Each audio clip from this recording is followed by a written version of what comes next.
पाक मिट्टी के सालार हैं हम, मुस्लिम उम्मा के दिल की पुकार हैं हम, जाबाज निडर जीदार हैं हम, जा देने को तैयार हैं हम। शहुदा कुन्ना औ गाजी, नहनु तालिबुल अल-जन्ना, शहीद हो या गाजी, जन्नत के तलबगार हैं हम।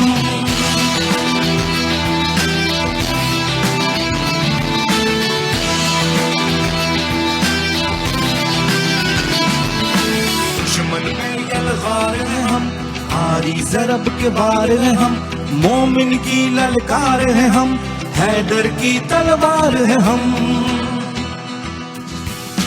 दुश्मन पे यलगार हैं हम, आरी ज़रब के बार हैं हम, मोमिन की ललकार हैं हम, हैदर की तलवार हैं हम।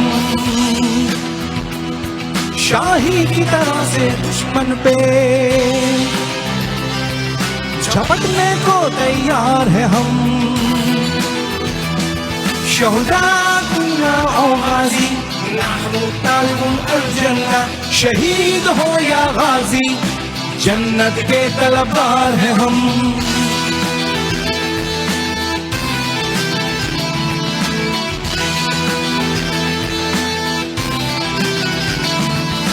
सरहद के पहरेदार हैं हम, एक आहनी दीवार हैं हम, मौजों के शहसवार हैं हम, उम्मत के वफादार हैं हम। सरहद के पहरेदार हैं हम, एक आहनी दीवार हैं हम, मौजों के शहसवार हैं हम, उम्मत के वफादार हैं हम। इस पाक मिट्टी की इज्जत पे कट जाने को तैयार है हम। शहुदा कुन्ना औ गाजी, नहनु तालिबुल अल-जन्ना, शहीद हो या गाजी, जन्नत के तलबगार हैं हम।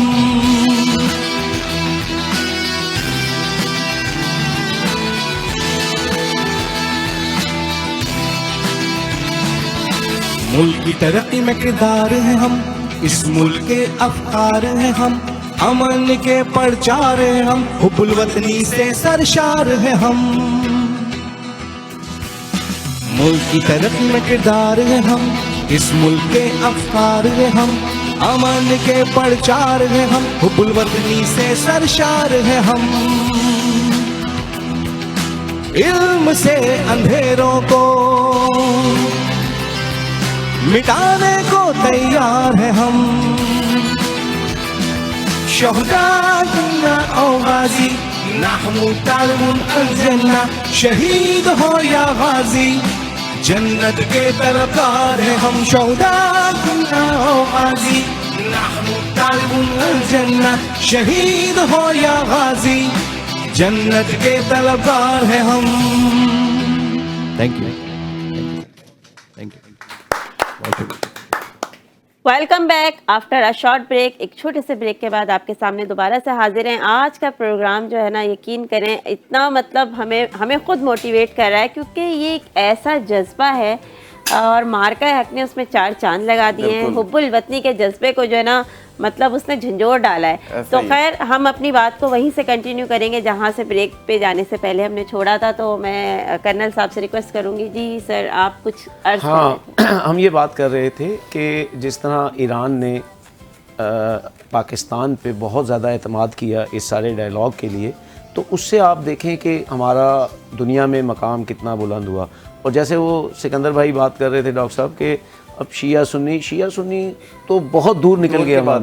मैं 4 साल से कराची में कॉर्पोरेट कल्चर में हूँ, सारा देख रहा हूँ।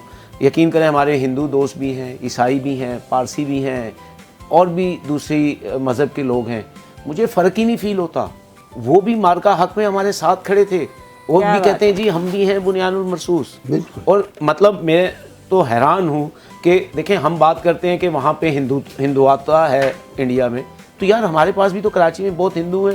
उन हिंदुओं की आप सोच, वो तो ऐसे हमारे साथ खड़े हैं। वो तो ऐसे हैं जैसे हमें लगता ही नहीं। मैंने प्रोग्राम अटेंड किया हमारे, हाँ, उनका वो जी। एक पादरी भी आया हुआ था और एक हिंदू सब आए हुए थे। उनका वो भी अच्छा, आया।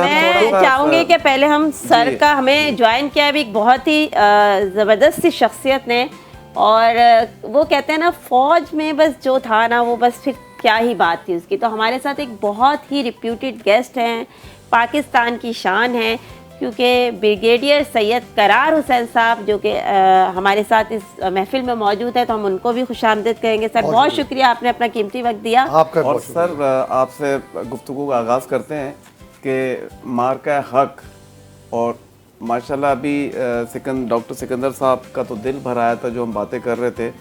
तो इतना खुशी का मौका है, लेकिन साथ में हमारे उन नौजवानों की शहादत भी है हमारे पीछे, जी, जी। जिसकी ये मुल्क अमानत है उनकी, बिल्कुल कि हमने उनकी हिफाजत करनी है। तो सर इस वक्त कौमी इत्तेहाद की कितनी ज़रूरत आप महसूस करते हैं? शाह मोहम्मद भाई आपका बहुत शुक्रिया। देखिए कौमी इत्तेहाद की तो हर वक्त ज़रूरत होती है, लेकिन अभी इस वक्त इसलिए ज़्यादा है कि मोदी को जो 1 साल पहले थपेड़ा पड़ा है जी बिल्कुल, पाकिस्तान की मुसल्लह अफवाज की तरफ से, पाकिस्तान की कौम की यूनिटी की तरफ से, उसको वो एक ज़ख्मी सांप की तरह संभाल नहीं पा रहा है। फिर दूसरा पड़ गया ये। उसने अभी क्या किया कि पाकिस्तान के ख़िलाफ़ प्रॉक्सी शुरू कर दी, और हमारी बदकिस्मती यह है कि हमारी प्रॉक्सीज़ में इंडिया के जो आलाकार बने हैं वो हमारे वो तालिबान बने हैं जिनको 40 साल तक पाकिस्तान ने भाला ना सिर्फ पाला, बल्कि आप यकीन करें, मेरी कल साहब को पता है, हम फौजी लोग जगह जगह पोस्टिंग हुई। 4 साल मेरी पेशावर में पोस्टिंग रही। पेशावर के पास बहुत बड़ा अफ़गान मुहाजिरीन का कैंप था। जी बिल्कुल ऐसे ही। मैंने वो कैंप विज़िट किया। आप यकीन करके स्कूल, तिबी सहूलतें, पानी की सहूलतें, हमारे आम देहाती इलाकों में वो सहूलतें नहीं थी जो हमने उनके कैंपों में पहुंचाई। हमने इतना उनको ख्याल करो, एक नहीं कितने साल हो गए। और बदकिस्मती यह है कि जब पहलगाम वाक़े के बाद प्लान किया मोदी ने, उसकी सारी बातें उल्टी हो गई, दुनिया ने उसके इस ड्रामे पे यकीन नहीं किया, फिर उसने पाकिस्तान पे अटैक करने की कोशिश की, उसको मुंह की खानी पड़ी, और वो आज तक पूरी दुनिया याद कर रही होती है।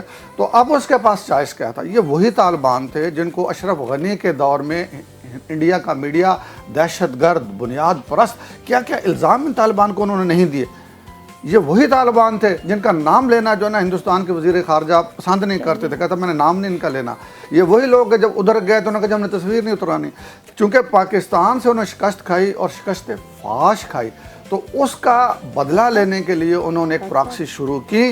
तो आपका सवाल कि एक तो हमारे जो बलूचिस्तान के नौजवान हैं उनके लिए ये पैगाम है कि ईरान की जो जंग है अमेरिका के साथ, उसके बाद आपको अंदाज़ा होगा कि गवादर की क्या पोजीशन है, गवादर की क्या हैसियत है।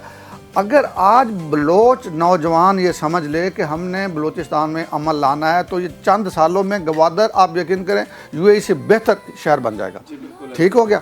तो जितनी अभी ज़रूरत है, अल्लाह ताला ने मौका दिया, और इस मौके से इस कौम ने फ़ायदा यही उठाना है कि चाहे हमारे पख्तून भाई हों, वो इंडिया के आलाकार न बने, इसी तरीके से हमारे बलोच नौजवान हैं वो इंडिया के आलाकार न बने, अपने मुल्क की तरफ देखें। पाकिस्तान किसी भी लिहाज से एक जन्नत से कम नहीं। कायद आज़म और उसकी टीम ने, उसके रफ़्क़ा ने जो कुर्बानियाँ दी, आपने कहा हमारे नस्ल के लोगों ने भी कुर्बानियाँ दी हैं, दहशतगर्दी के ख़िलाफ़ भी कुर्बानियाँ दी हैं, लेकिन जब पाकिस्तान बना था तो उस वक्त भी हमारे बुज़ुर्गों ने बहुत कुर्बानियाँ दी थी। और अभी जो इंडिया में मुसलमानों का हाल है, जिस अंदाज से मुसलमानों को तंग किया जा रहा है, उससे आपको एहसास होता है कि कायद आज़म कितने दूर अंदेश इंसान थे। तो हमें बहुत ज़्यादा ज़रूरत है यूनिटी की, इत्तेहाद की। छोटे मोटे इख्तलाफ घर के अंदर भी होते हैं, एक बाप के 4 बेटे होते हैं, छोटे मोटे पसंद नापसंद पे इख्तलाफ होते हैं, कोई मसला नहीं है। घर से बाहर जब भी बात हो, लोगों को पता नहीं चलना चाहिए कि हम में कोई इख्तलाफ है। और यही बात बहुत अहम है कि हम दुनिया को बता दें कि पाकिस्तानी एक कौम है। हम पहले तो सिर्फ मुश्किल में एक होते थे, अब हमने कहा जी मुश्किल हो आसानी हो, हम एक कौम है। और हमारे सामने आप देखें ईरानी एक कौम है। हजूर सल्लल्लाहु अलैहि वसल्लम के दौर में 2 सुपर पावर्स थी, एक रोमन अम्पायर थी, एक ईरान वाले थे, फारस थी। सही है। ठीक है जी। मुसलमानों ने दोनों को शिकस्त दी। क्यों? इसलिए शिकस्त दी कि उनका ईमान अल्लाह पे पक्का था, उनको पता था मुश्किल वक्त आएगा तो अल्लाह की इमदाद भी आएगी। वो सारे बदर में 313 को याद करते थे कि 313 ने 1000 को बदर में कैसे शिकस्त दी थी। उसी सबक को लेके ईरान चला है, और ईरान ने देखें, आपको जब ईरान में इनकलाब आया तो आयतुल्लाह ख़ुमैनी कहा करते थे, उस ज़माने में 2 सुपर पावर थी, वो कहते ना रूस सुपर पावर है ना अमेरिका सुपर पावर है, सुपर पावर अल्लाह है, अल्लाह अकबर। बिल्कुल ठीक है, बिल्कुल ये ऐसे हम ही कभी भी नहीं भूल सकते। और इस बात को साबित किया है, आपका जज्बा पक्का हो, आपका अल्लाह पे ईमान हो, दुनिया की कोई ताकत आपको शिकस्त नहीं दे सकती। ईरान से हमने सबक लेना है, अपनी तारीख़ इस्लाम से सबक लेना है, हमने बदर से सबक लेना है। बिल्कुल आपने सही कहा। एक छोटी सी सर यहाँ से एक बात कि अफवाज पाकिस्तान तो अपना काम माशाल्लाह बहुत अच्छे तरीके से कर रही है, हमारी हुकूमत को भी चाहिए कि जो हमारे इंटरनल इश्यूज़ हैं, सियासी जो भी प्रॉब्लम्स है, इसको भी अगर वो थोड़ा सा बेहतर कर लें तो हम और मजबूत ताकत बन सकते हैं। क्या कहेंगे सर इस पर? आप सही कह रहे हैं। देखें, जैसे मैंने कहा इख्तलाफ तो होंगे, सियासत या जमहूरियत का हुस्न यही है कि आपकी पॉलिसी में विद इन पार्टीज़ आप देखें, जो अच्छी जमहूरी पार्टियाँ होती हैं उनमें भी जब उनके लीडर्स की कोई मीटिंग होती है, कॉन्फ्रेंस होती है, इख्तलाफ होता है कि मैं आपकी इस पॉलिसी से इख्तलाफ करता हूँ, मैं इस पॉलिसी को सपोर्ट करता हूँ, ये जमहूरियत का हुस्न है। जी बिल्कुल सही है। इस इख्तलाफ को इतना नहीं बढ़ाना चाहिए कि इख्तलाफ, सियासी इख्तलाफ, नज़रियाती इख्तलाफ से बढ़ के ज़ाती दुश्मनी पे उतर आए। तो हमारे तमाम लोगों को, तमाम सियासतदानों को, हुकूमत शामिल है उसमें, जी जी, इस बात पे गौर करना चाहिए कि जो भी इख्तलाफात हैं घर के अंदर उनको हल करें। कोई भी झगड़ा आखिरकार जब हल होना होता है वो डायलॉग से हल होता है। बिल्कुल ऐसा ही है। बिल्कुल। जंग भी हो तब भी डायलॉग हो। बिल्कुल सर, ये बड़ी अच्छी बात की है सर जब आपने। तक आप बातचीत शुरू नहीं करेंगे, गिव एंड टेक, कुछ अपनी मनवा लें, कुछ उसकी अगले की मान लें, उसकी बिल्कुल। मान लें। एक ये तरीकाकार होता है। और मुझे उम्मीद है कि अल्लाह ताला करे जल्दी ईरान और अमेरिका के जो मामलात सेटल हो जाए, क्योंकि हमारी पूरी की पूरी टीम जो है, चाहे हमारे फील्ड मार्शल हैं, चाहे हमारे वज़ीर आज़म हैं, चाहे हमारे नए वज़ीर आज़म हैं साकडार साहब, वो इसमें फुली इन्वॉल्व हैं। अल्लाह करे इंशाल्लाह से निकल आए। तो मुझे अल्लाह से बहुत उम्मीद है, जिसने इतना खूबसूरत पाकिस्तान दिया, वो हमें इत्तेहाद और भी देगा। जी बिल्कुल। जी क्या बात है। अच्छा, बड़ी ज़बरदस्त सर ने बात की है कि डायलॉग से हर मसला हल होता है। और यहाँ पर एक चीज़ ये भी बड़ी अच्छी है कि देखें, ईरान कितनी रिस्ट्रिक्शंस में भी था, कितने उसमें भी था कि हम सोच भी नहीं सकते थे कि ऐसा जवाब दे सकता है।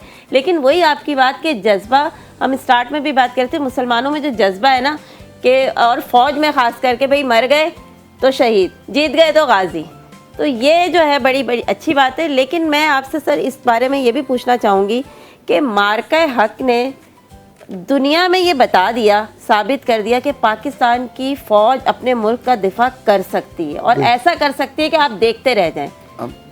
तो मैं सर ये भी पूछना चाहूँगी एक सवाल आपसे कि हमारी फ़ौज में जब इतनी पावर है, इतनी, तो हम वही शाह साहब वाली बात को सेकंड करूँगी कि हम अपने मुल्क में इस पावर को यूटिलाइज करके बेटरमेंट ले आए तो अच्छा नहीं हो जाएगा? देखें, पहली बात तो यह है कि फ़ौज का अपना काम है। फ़ौज का असल जो काम है वो सरहदों की हिफाजत है।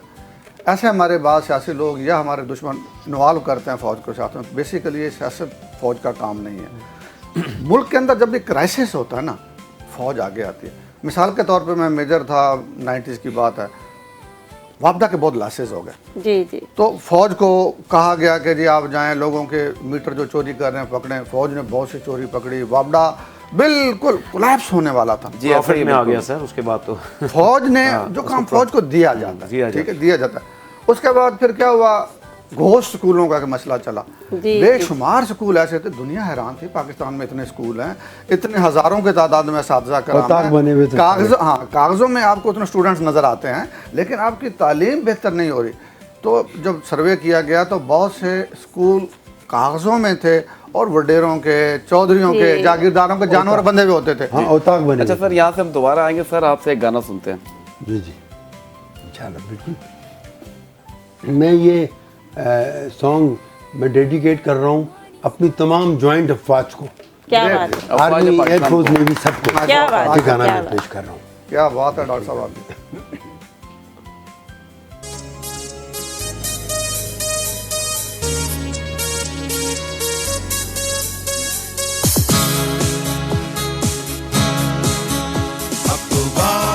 पाकिस्तान तुम्हें सलाम, तुम्हें सलाम।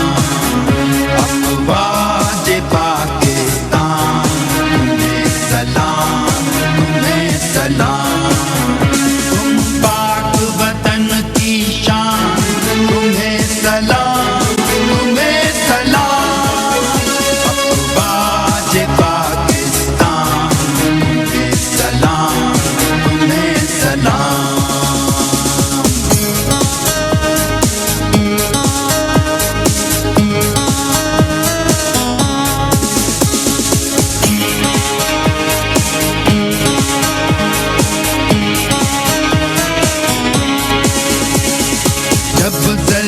बला आफत हो, सैलाब हो, तूफान हो, तुम पहुँचे मदद बन के, तुम ही तो मेहरबान हो। हर दुख का मुदावा हो, हर दर्द का दरमा हो, इस जन्नत अर्जी के तुम ही तो निगहबान हो।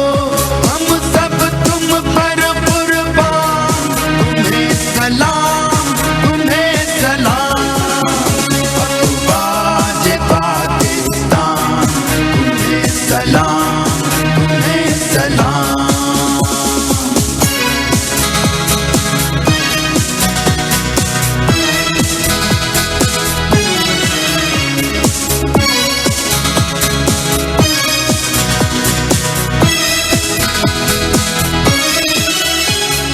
तुम जौहर काबिल हो, तुम जौहर ताकत हो, इस खित्ते अर्ज़ी में तुम अस्करी कुव्वत हो।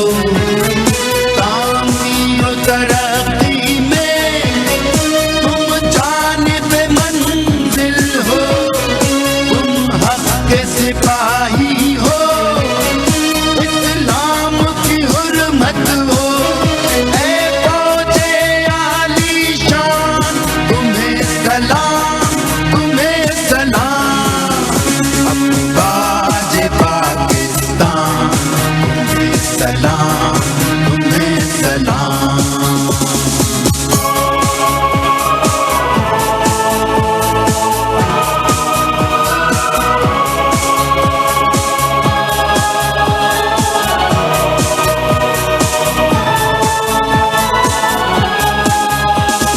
सरहद हो या शहरों में, है अमन सुकून तुमसे। बुनियाद वतन के सब कायम है सुकून तुमसे।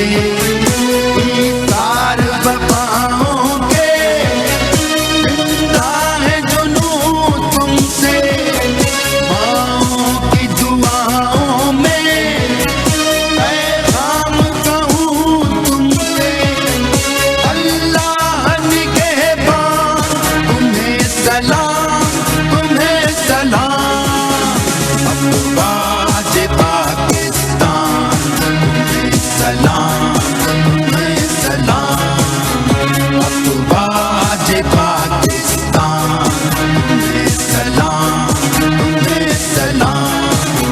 तुम पाक वतन की शान, तुम्हें सलाम, तुम्हें सलाम। अफवाज पाकिस्तान, तुम्हें सलाम, तुम्हें सलाम। अफवाज पाकिस्तान, तुम्हें सलाम, तुम्हें सलाम।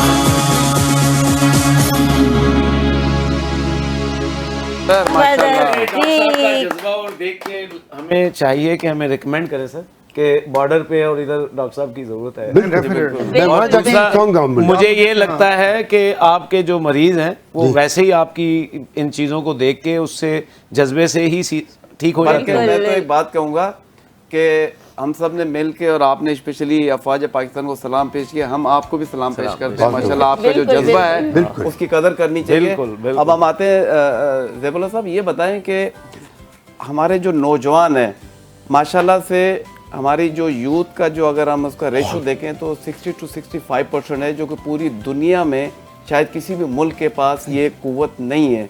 तो इस नौजवानों को हम किस तरीके से अपने मुल्क के लिए, अपने वतन के लिए, अफवाज पाकिस्तान के लिए और हमारी जो गुर्बत है इस मुल्क में, उसको भी हम कम करने के लिए हमारी यूथ को हम यूटिलाइज़ कर सकते हैं। तो कैसे यूटिलाइज़ कर सकते हैं, आप थोड़ा सा बताएंगे? अब देखें, जो हमारी यूथ थी वो थोड़ी सी डिट्रैक हुई, इसलिए आपने 2-4 साल 5 सालों में देखा। जी बिल्कुल। लेकिन ISPR और अफवाज पाकिस्तान के जो दूसरे इदारे हैं, उन्होंने बड़ी मेहनत से और बड़ी तरीके से इस तरह के प्रोग्राम उनको किए, इस तरह motivate की किया। चीज़ें की और मोटिवेट किया कि वो सारे अब दोबारा ट्रैक पे आ गए हैं। अब हम तो सर भी जैसे डॉक्टर साहब हम लोग इंटरेक्ट कर रहे होते हैं सिविल में लोगों से जी, जी। और नौजवानों से। नौजवान इस वक्त पाकिस्तान का बहुत मोटिवेटेड है और स्पेशली जो मार्का हक हुआ और अब जो अमेरिका और ईरान की जंग में जो पाकिस्तान ने किरदार अदा किया, Peaceful किरदार तो अदा किया। सारे इस वक्त नौजवान वो मोटिवेट हैं और वो बिल्कुल मुहिब्बे वतन हैं। जो उनके जहन में किसी किस्म की भी कोई गलत फहमी थी वो सब मुझे तो लगता है दूर हो चुकी है, थी भी नहीं इतनी ज़्यादा। और ISPR की तरफ से जिस तरह की चीज़ें की गई उससे तो वो बिल्कुल अब ट्रैक पे हैं और अल्लाह करेगा कि ये सर नौजवान खास तौर से तबका- हम उर्दू स्पीकिंग जो है ना, हाँ। जो हमारे बाल बुजुर्गों ने बनाया वो है तो वतन, जाहिर है तो पाकिस्तान हम के तो- मामार हैं ना। मैम हम तो बिल्कुल। इनके लिए जान देने को तैयार है हर वक्त आपके बिल्कुल लिए। ऐसे ही है। क्या हम बात आपके पीछे खड़े हैं, कहीं बिल्कुल अलग ऐसे नहीं ही है।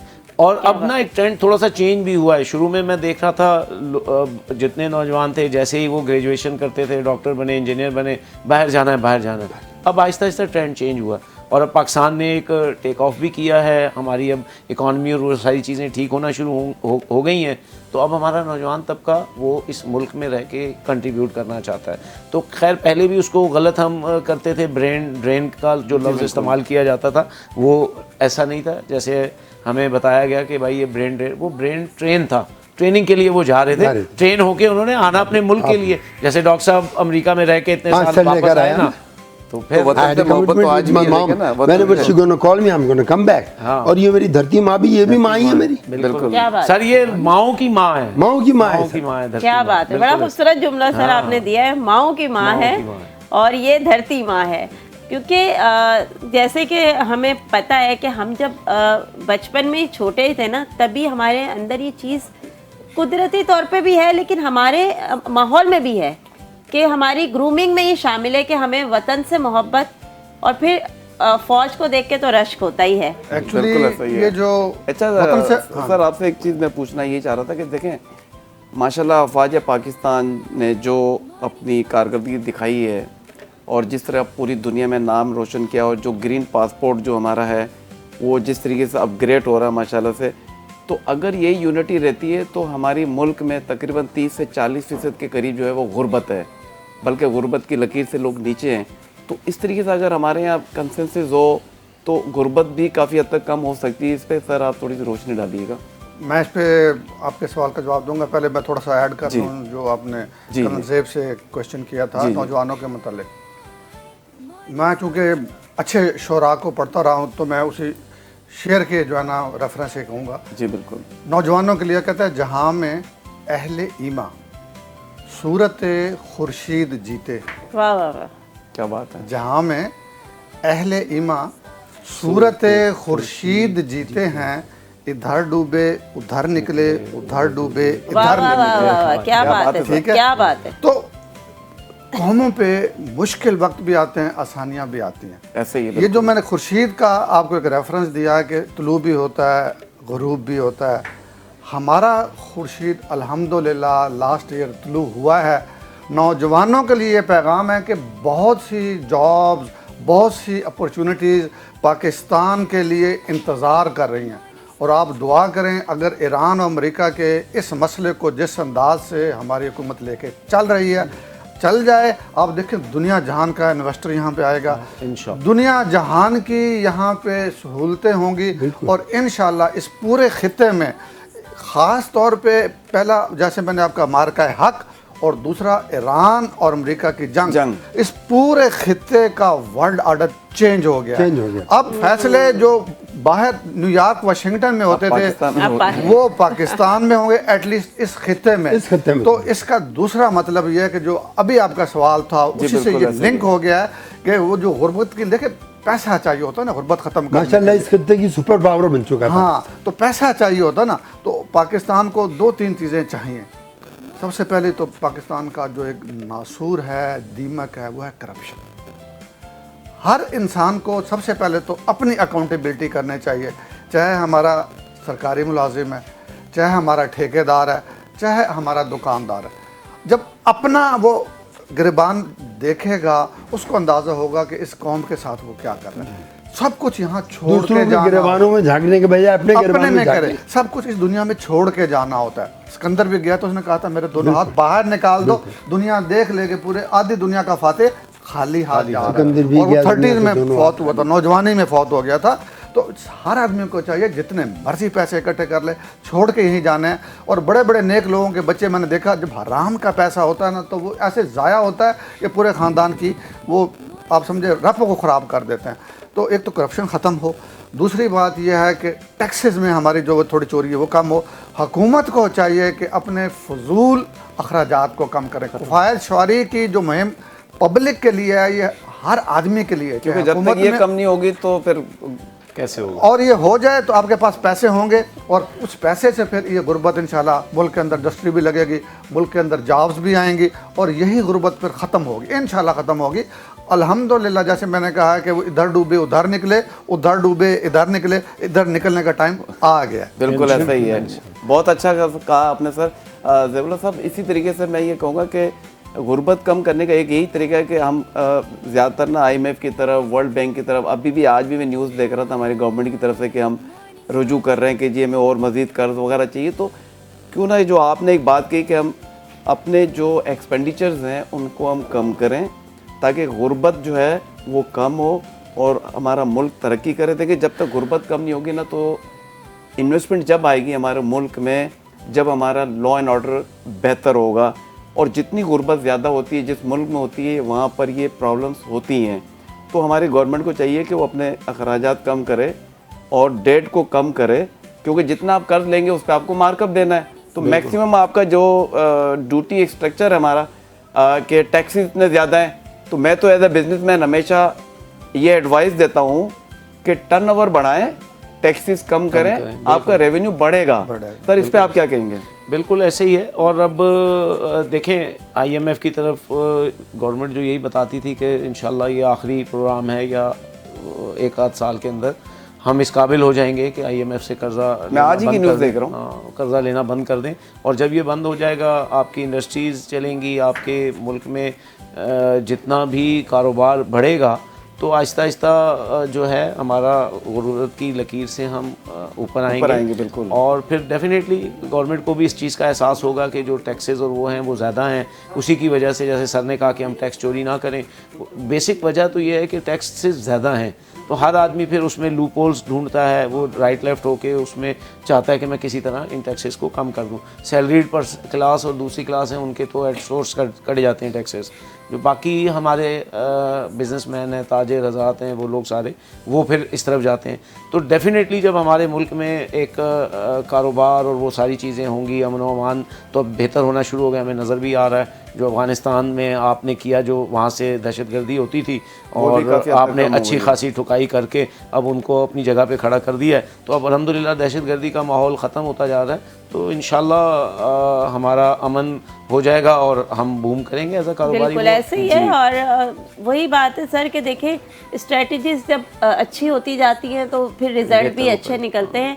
और मैं डॉक्टर साहब से ही पूछूंगी, डॉक्टर साहब आपने हुब्बुल वतनी पे बहुत कुछ लिखा है, तो मैं चाहूँगी शेर भी कोई ऐसा सुनाए ना कि जो हमें थोड़ा सा बूस्ट कर दे कुछ।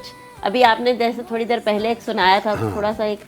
देखिए, सबसे पहले तो जो हमारे दोनों मोतबर हस्तियां बैठी हुई हैं फौज की, तो इनको ही फेस करना पड़ता है। मेरी थ्योरी ये है कि आप सब काम करें, तरक्की तब होगी जब आप अपने अंदर से काली भेड़ें निकालेंगे। बिल्कुल ऐसा ही। हमें हर वक्त गद्दार से होशियार रहना है, जो सब हमारे साथ किया अफगानियों ने। तो मैं एक दफ़ा ये वो जो थे ना अपना सलाहुद्दीन अय्यूबी साहब, उनका मैंने कोट किया था शेर में कि चाहे बाजी जीतूं चाहे हारूंगा, चाहे बाजी जीतूंगा चाहे हारूं, चाहे बाजी जीतूं चाहे हारूंगा, दुश्मन से पहले गद्दार को मारूंगा। क्या बात, इस तरफ से मैं होशियार रहना है। ये चारों इस वक्त कि हम थोड़ा सा अपने उन शहीदों को हम भूले बैठे हुए हैं जिन्होंने जानें दे दी, अपनी लुटा दी जाने वतन पे, और वो अल्लाह के पास पहुँचे हुए हैं, अल्लाह की जन्नत में नहीं डॉक्टर साहब, अच्छा, मैं सर, माजरा से कहूँगा बिल्कुल नहीं भूले हैं ये कौम, बिल्कुल नहीं कभी नहीं भूल सकते। हाँ, इसमें थोड़ी सी जो ना मैं आपके जुमले के- हाँ, आपको नहीं, आपके नहीं बोले, आपको कौन मैं नहीं सलामी बोले? देते उनके कहने का मकसद था कि इस पूरे प्रोग्राम में अभी तक बात नहीं जैसे हाँ बात नहीं हुई है इसमें, और इसको हमें बार बार जो है ना, जैसे मोहब्बत करते हैं ना आप, तो फिर भी शोहदा आपको तो हमारे तोहफे माथे भी का देने होते झूमर हैं है। और आपको मोहब्बत का इजहार भी करना पड़ता है। अच्छा डॉक्टर साहब, हमारे पास टाइम कम है, हाँ। तो आखिर में हम आपका जो है ना मैसेज लेंगे, जी। क्योंकि टाइम बहुत कम है। सर से मैसेज लेंगे, तो कोई मैसेज आप कौम के लिए, अफवाज एक पाकिस्तान के नज़म लिए, शायद सर सुनाना या कोई चाह भी रहे हैं। आप सुनाना चाहें। नज़म मैं ये गीत सुना के, और वो सर, गीत नेवी का आप- गीत नहीं सुनाऊंगा, तो मैं इसको शॉर्ट कर दूंगा, दुआए वतन पढ़ दूंगा। सही है। तो आप इस दुआ पूरा वतन हक का। पढ़ें। हाँ, तो वो मैं ये थोड़ा सा शहीदों के लिए पढ़ दूं। जी बिल्कुल। मेरे वतन के शहीदों सलाम है तुम पर, वतन के हिफ्ज़ व अमा का निजाम है तुम वाह पर। वाह वाह। वाह, मेरे वतन के शहीदों सलाम है तुम पर, वतन के हिफ्ज़ व अमा का निजाम है तुम पर, वतन का बारे हिफाजत तुम ही उठाते हो, वतन की मिट्टी से पैमा तुम ही निभाते हो। हाँ, जब भी अर्ज़ वतन ने तुम्हें पुकारा है, वतन के नाम पे जाने तुम ही लुटाते हो। वाह वाह वाह वाह, क्या बात। शुजाअतों का ये जज्बा तमाम है तुम पर, मेरे वतन के शहीदों सलाम तुम पर। हाँ, खास बेटों की माएँ भी खास होती हैं। वाह वाह वाह वाह, क्या हाँ, बात। खास बेटों की माएँ भी खास होती हैं, और इनकी शान अदाएं भी खास होती हैं। वतन की मिट्टी की खुशबू इन्हीं से आती है, वतन से इनकी वफाएं भी खास होती हैं। शहादतों का ये रुतबा इनाम है तुम पर, मेरे वतन के शहीदों सलाम है तुम पर। हम इनके किस्से जवान नस्ल को सुनाएंगे, शुजाअतों के तराने भी इनके गाएंगे। क्या बात है। हम उनके किस्से जवान नस्ल को सुनाएंगे, शुजाअतों के तराने भी इनके गाएंगे। है जब तलक मेरी धरती मेरा वतन मुतरिब, मेरे शहीदों तुम्हें हम न भूल पाएंगे। खुदा का फजल करम सुबह शाम है तुम पर, मेरे वतन के शहीदों सलाम है तुम पर, मेरे वतन के शहीदों सलाम है तुम पर। और हम इस मार्का हक के हवाले से मैं जिसके लिए हम लड़ रहे हैं, उस वतन के लिए ये दुआ मैं मांग रहा हूँ। पिछली सारी रंजिशें भुलाकर मैं ये दुआ मांग रहा हूँ, आप सब मेरे साथ दुआ में शरीक हों कि नए साल में अब दुआए वतन है ये, नए साल में अब नई बात होगी, वाह वाह वाह वाह, क्या नए साल में अब नई नई बात बात होगी, नई सुबह रोशन, नई रात होगी, नई जिंदगी से मुलाकात होगी। नए साल में अब नई बात बात नई होगी। बात होगी। हाँ, क्या बात है। गुजरते हुए ये करबनाक लम्हे, ये मजबूर सांसें, ये बेनूर आंखें जो दुख सह रही हैं, हमें कह रही हैं कि अब मेरे फैले हुए दामनों में, मेरे आंगनों में खुशी की मोहब्बत की बरसात होगी। नए साल में अब क्या नई बात बात होगी, होगी, नई नए मौसमों में नई सातों में खुदा से दुआ है, यही इल्तिजा है, दिलों को मोहब्बत से आबाद कर दे, हमें शाद कर दे कि अब के बरस मेरी धरती का सूरज बहुत खूबसूरत, बहुत दिलनशी हो, तुम्हारी इन आंखों से बढ़कर हंसी हो। मुझे ये यकीन हो कि रब्बे सार इस अंधेरे सफर को, मेरे सूने घर को उजालों से भर दे, नई सहर दे, दिलों की स्याही को अब साफ कर दे, हमारे गुनाहों को अब मुआफ कर दे। चलो आओ मिलकर ये वादा करें हम, इरादा करें हम, नए साल में अब नए हौसलों से, नई कौपलों से चमन को सजाकर, मोहब्बत के चाहत के दिए जलाकर, दिलों में बसी नफरतों को मिटाकर उजाले करेंगे, अंधेरे मिटेंगे, बहुत हिम्मतों से सफर तय करेंगे, वतन के लिए अब जिएंगे मरेंगे। नए साल में अब नई बात होगी, नए साल में क्या अब बात है। नई बात होगी, अच्छा, बहुत शुक्रिया नए साल सर। में अब नई बात। और अब मैसेज क्या ये है बात कि बस अल्लाह ताला से दुआ कि अल्लाह ताला आपकी दुआ कबूल फरमाए। ब्रिगेडियर साहब, आपसे भी रिक्वेस्ट है कि आखिर में कोई मैसेज देना चाहें। वही शायरी की ज़ुबान में वो इल्लामा इकबाल ने कहा था कि नशा पिला के गिराना तो सबको आता है, नशा पिला के गिराना तो सबको आता है, मज़ा तो तब है कि गिरते को थाम ले साकी। ज़िंदगी इसका नाम है, जो आदमी एक मुसीबतों में है उसको आप मुसीबत में मज़ीद मुब्तला मत करें, उसका सहारा बने, दाएं बाएं देखें। आपको याद रखना चाहिए अल्लाह ताला ने वादा किया कि मैं आपने अगर मेरे हकूक़ में गफलत की है माफ़ कर दूंगा, हकूक़ुल इबाद में माफ़ी नहीं है, तो हकूक़ुल इबाद में कोशिश करें, डंडी ना मारें। अल्लाह ताला आपकी ये और आने वाली दोनों ज़िंदगियों को कामयाब बनाए, सबके लिए दुआ। आमीन। क्या बात है, क्या जी बात है। बोलो साहब। वही इनकी बात आगे लेके कि कर भला हो भला जो हम कहते हैं, तो अगर आप आम आदमी के लिए भला करेंगे तो आपके लिए भला होगा। और मेन मैसेज ये है कि सोशल मीडिया का दौर है, सोशल मीडिया में ने बहुत ज़्यादा लोगों के जहन को मनफी प्रोपेगेंडा हो रहा है, तो लोगों का जहन नेगेटिविटी की तरफ जा रहा है। तो मेरे अपने भाइयों से, बहनों से, दोस्तों यारों से सबसे यही इल्तजा है कि वो इस मनफी प्रोपेगेंडे का बिल्कुल शिकार ना हो। पाकिस्तान बहुत अच्छे मकाम पे खड़ा है और हमने बहुत अच्छा टेक ऑफ कर लिया है, और पाकिस्तान जो है वो हमेशा जिंदाबाद हमेशा रहेगा। बिल्कुल। बिल्कुल। अच्छा, वक्फे पे जाने से पहले हम काशिफ से भी आखिर में जो है वो गाना सुनेंगे। आखिर में हम काशिफ से गाना सुनेंगे। क्योंकि किस्सा हमारे पास आपको टाइम जी, बिल्कुल आप शॉर्ट नए है, तो मैसेज हम यहाँ पर बस मैं अपने वतन के लोगों से ही रिक्वेस्ट करूँगी कि हमारे लिए ये मुल्क बहुत ज़रूरी है। ये हमारा साहिबान है, ये हमारी छत है, ये हमारी माँ है। बिल्कुल हमें अपनी मुल्क की हिफाजत, अपने मुल्क की सालमियत के लिए अपनी जानें भी कुर्बान करने से दरेग नहीं करना है, क्योंकि जब वतन है तो हम हैं।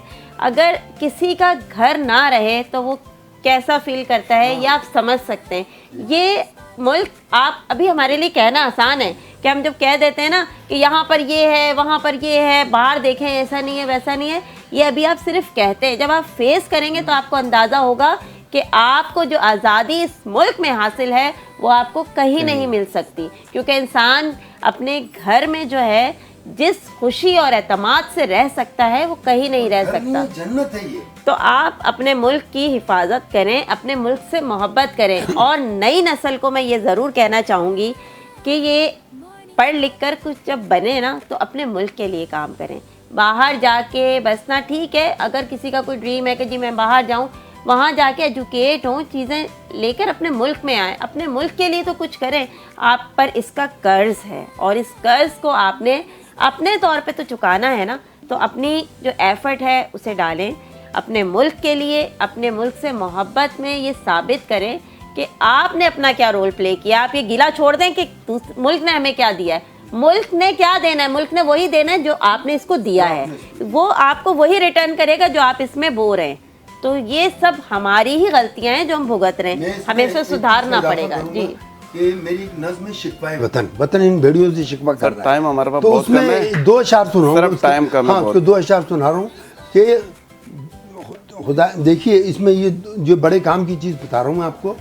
तुम्हें खुदा ने जहाँ में हंसी जहान दिया, वाह, इस अर्ज़ पाक की सूरत में एक मकान दिया, जुलूस धूप में रहमत का साहिबान दिया, तुम्हारी अपनी ज़मीन अपना आसमान दिया, सलाही अहले वतन तुमने क्या दिया मुझको। अब इसमें आखिर में मैं कह रहा हूँ हमें यकीन हमारा कसूर निकलेगा, ये मानना पड़ेगा आपको। हमें यकीन हमारा कसूर निकलेगा, खुदा के दर से करम का ज़ुहूर निकलेगा, अंधेरी शब कहीं से तो नूर निकलेगा, मेरे वतन में भी सूरज जरूर निकलेगा, इंशाल्लाह मेरे वतन निकलेगा। में भी सूरज जरूर और इसी बात से, क्योंकि आज हमारा स्पेशल शो जिसका नाम था मार्का हक, और माशाल्लाह पूरी कौम जो है अफवाज पाकिस्तान के साथ खड़ी है, खड़ी रही है, और इंशाल्लाह ताला पाकिस्तान हमेशा कायम और दायम रहेगा। हमारी दुआएं अफवाज पाकिस्तान के साथ है।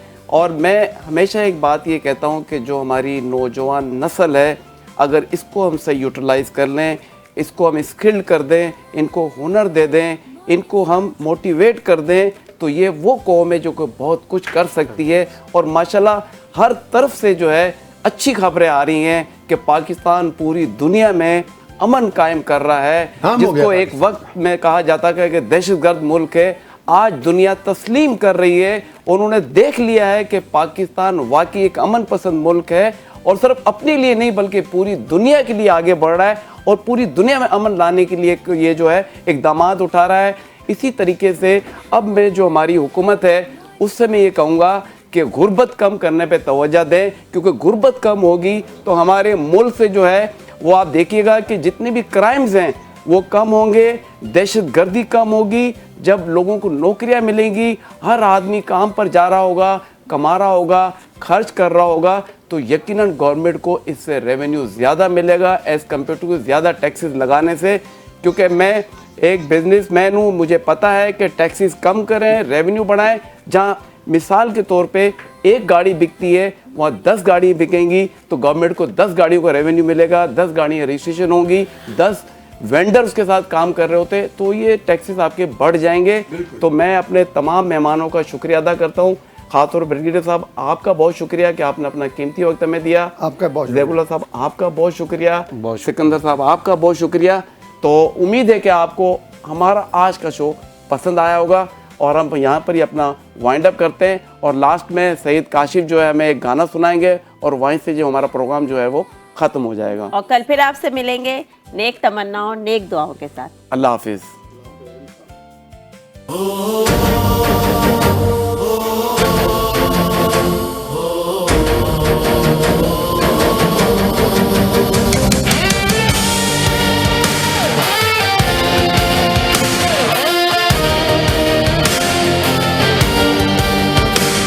इक़बाल के ख्वाबों की है ताबीर ये वतन, कायद के तसव्वुर की है तस्वीर ये वतन। लियाक़त अली खां का भी लहू इसमें मिला है, ये फातिमा जीना की दुआओं का सिला है कायद आज़म की ये अज़मत का तर्जुमान, खल्क़े खुदा की है यही आज़ादी की पहचान। जिंदाबाद पाकिस्तान, जिंदाबाद पाकिस्तान, जिंदाबाद जिंदाबाद जिंदाबाद पाकिस्तान। ना कौम ज़ुबां की कोई तफरीक यहाँ है, ना रंग व नस्ल की कोई तक़सीम यहाँ है सारे मज़ाहिब यहाँ आज़ाद मुकम्मल, चाहत का अख़ुवत का ये अनमोल जहाँ है। खुशबू है मोहब्बत की बसी इसकी हवा में, रहते हैं सभी मिलके इस आज़ाद फ़िज़ा में। है कायद आज़म की ये अज़मत का तर्जुमान, खल्क़े खुदा की है यही आज़ादी की पहचान। जिंदाबाद पाकिस्तान, जिंदाबाद पाकिस्तान, जिंदाबाद जिंदाबाद जिंदाबाद पाकिस्तान।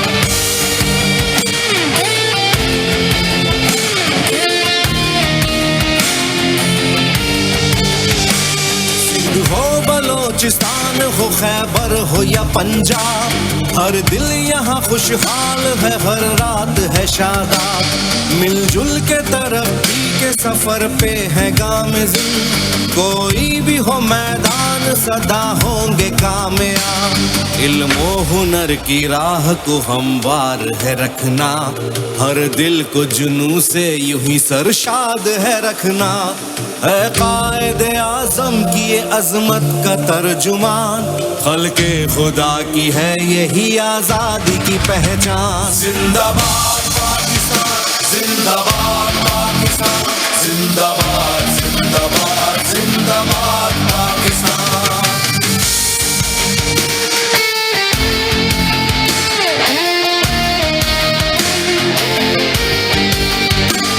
ये वादियों को सारे ये खुश रंग नज़ारे, सयाहों की दिलचस्पी का मरकज है ये प्यारे।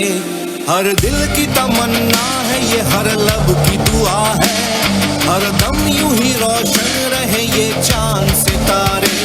सरहद के निगहबान ये फौजी ये सिपाही, है कौम की मिल्लत के तहफ़्फ़ुज़ की गवाही।